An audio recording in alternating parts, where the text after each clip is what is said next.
बिस्मिल्लाहिर्रहमानिर्रहीम। एक दिन मैंने आपको पढ़ाया था सेब के बारे में। तो सेब लाया क्या है? कईयों ने उस दिन वादा किया था कि हम सेब लेकर आएंगे, लेकिन कोई लाया? इसलिए आया भी नहीं ना। टॉपिक भी तभी आता है ना।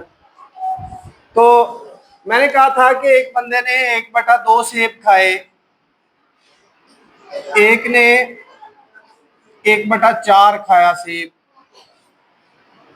एक ने 3/4 खाया।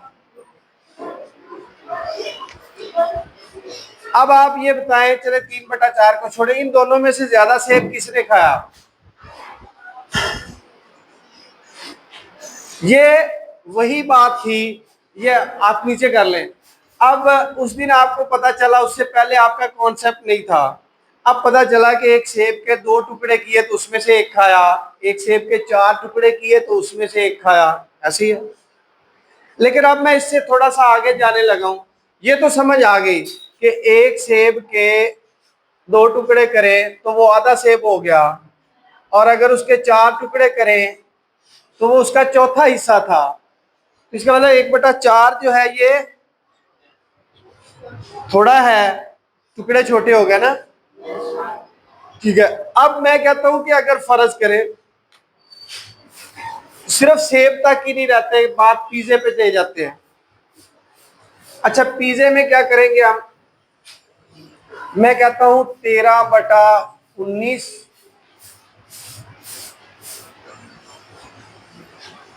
14/24। अब किसने ज्यादा खाया?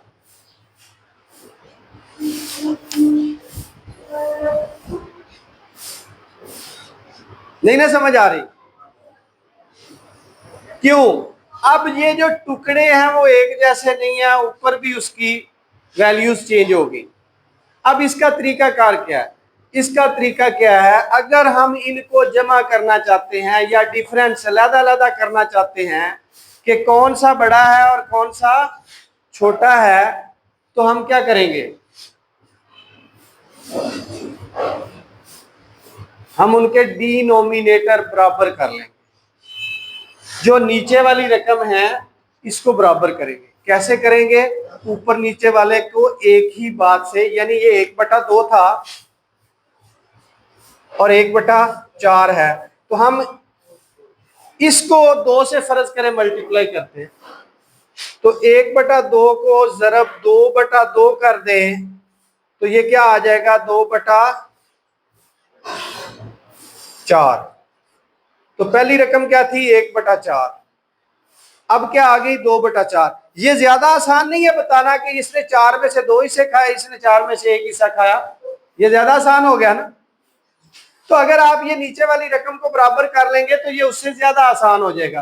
तो इसको बराबर करने के लिए हमने क्या किया था? ये आपको पढ़ना चाहिए था 6 तक, 6 से पीछे पीछे आपने नहीं पढ़ा, या पढ़ा तो समझ नहीं आई।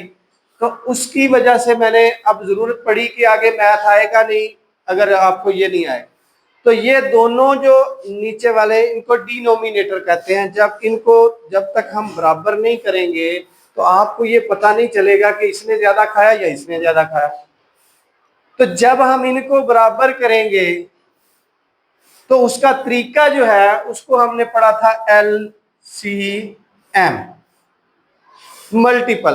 कोई ऐसा मल्टीपल ढूंढना है जो कॉमन हो, इसमें भी हो इसमें भी हो, वहां तक इसको लेके जाना है। तो उसको उर्दू में कहते थे जुज़ाफ़े अकल।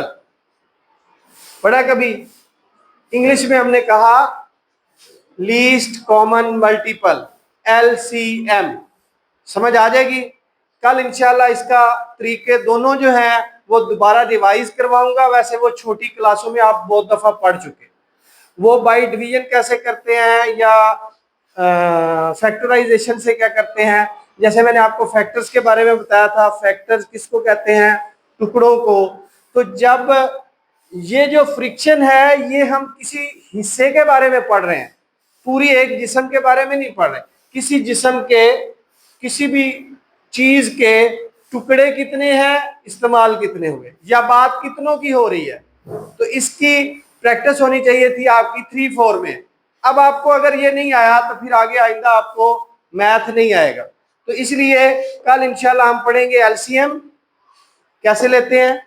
और ये क्यों था, इसलिए जरूरी था कि इनके डिनोमिनेटर बराबर ना हो, तो हम ना इनको मुकाबलतन देख सकते हैं कंपैरेटिवली कि ये बड़ा कौन सा है छोटा कौन सा है, और दूसरा उनको जमा भी नहीं कर सकते।